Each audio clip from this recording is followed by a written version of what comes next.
கோடை காலத்தில் ஏற்படும் போக்குவரத்து நெரிசலை கட்டுப்படுத்த கொடைக்கானலில் 4 இடங்களில் 1000 வாகனங்கள் நிறுத்தும் அளவிற்கு தற்காலிக வாகன நிறுத்தும் இடங்கள் அமைப்பு. நகர்மன்ற தலைவர், துணைத் தலைவர் மற்றும் அதிகாரிகள் ஆய்வு.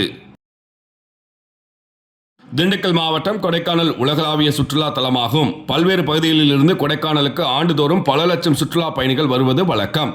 குறிப்பாக கோடை காலங்களில் தரைத்தலங்களில் கடுமையான வெயில் நிலவக்கூடிய நிலையில் பலரும் மலைவாசஸ்தலங்களுக்காக சுற்றுலா வருவார்கள். இதில் கொடைக்கானல் பிரதான சுற்றுலா தலமாக இருக்கிறது. இந்நிலையில் வருடா வருடம் கோடை காலங்களில் அதிக அளவில் சுற்றுலா பயணிகள் வருவதன் காரணமாக கொடைக்கானல் மலைப்பகுதியில் பல்வேறு இடங்களில் கடுமையான போக்குவரத்து நெரிசலும், சுற்றுலா பயணிகள் மற்றும் பொதுமக்கள் சந்திக்கக்கூடிய பிரச்சனைகளில் மிகவும் பிரதானமாக இருப்பது வாகன நிறுத்துமிடங்கள் தான்.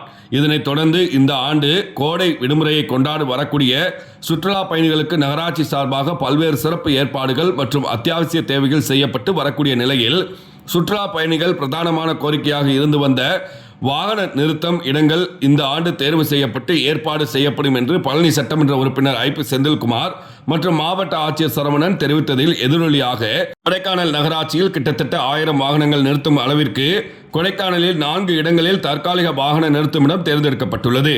பேருந்து நிலையம், ரோஜா பூங்கா, வட்டக்கானல் உள்ளிட்ட பகுதிகளில் வாகனம் நிறுத்துமிடங்கள் கனரக வாகனங்கள் மூலம் ஏற்பாடு செய்யப்பட்டுள்ளது. இதனை கொடைக்கானல் நகர்மன்ற தலைவர் செல்லத்துறை, நகர்மன்ற துணைத் தலைவர் மாயக்கண்ணன், கொடைக்கானல் நகராட்சி ஆணையாளர் சத்யநாதன் உள்ளிட்ட அதிகாரிகள் ஆய்வு மேற்கொண்டனர்.